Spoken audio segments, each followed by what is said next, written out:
plenary key debate again is the debate on the war in Ukraine. We have debated the situation in Ukraine and the war nearly 50 times in every plenary session for the past 3 years, and still the terrible loss and destruction in Ukraine could not be stopped. Let me reiterate our firm commitment to restoring peace. Human suffering and destruction must end. It is clear that this war has no solution on the battlefields, that the only way forward is through diplomatic means. The European Union, if you all recall, was created to maintain peace in Europe. And now what we see, the EU institutions are actually rather preparing for war. Under, for example, the auspices of the strengthening European defence capabilities, now they want to continue strengthening, financing the arming of Ukraine. It is time to restore peace, because that's in the interest of our citizens.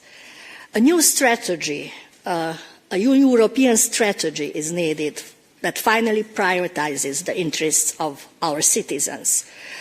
The clearly stated aim of the Commission that the accession of Ukraine should happen in an accelerated procedure will not serve the interest of the EU either, especially not when saying an accelerated procedure by 2030 on a political basis, as, for example, endorsed by the EPP's Valencia document, and it was today's statement by Chairman Weber.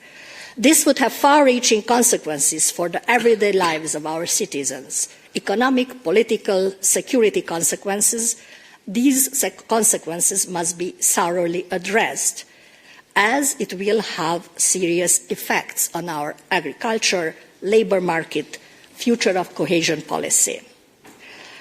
Then there is another issue which we want to raise the attention. We announced the initiative on the establishment of a committee of inquiry on transparency and accountability, shortly called TRAC. And I would like to inform you that we collected the necessary 180 signatures, after which we will submit the initiative to the Conference of Presidents.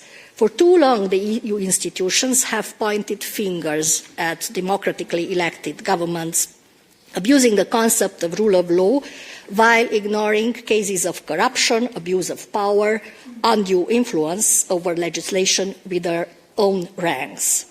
This has to be looked upon through an inquiry committee.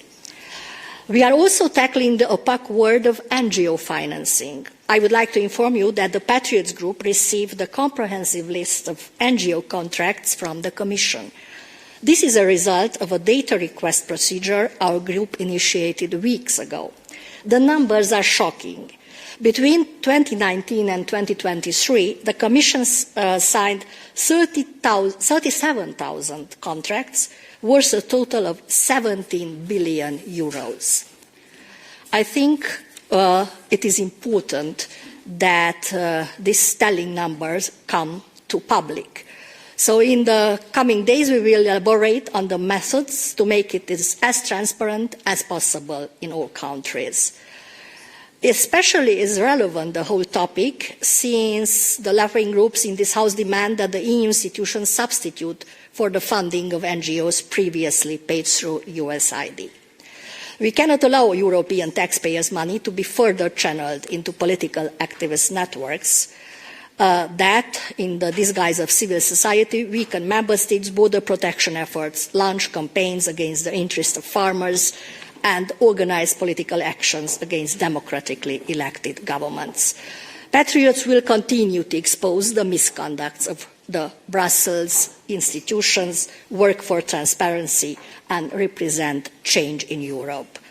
We stand for the matters which truly matter: peace, freedom, prosperity for all who live in Europe. Thank you. Thank you very much. Any questions?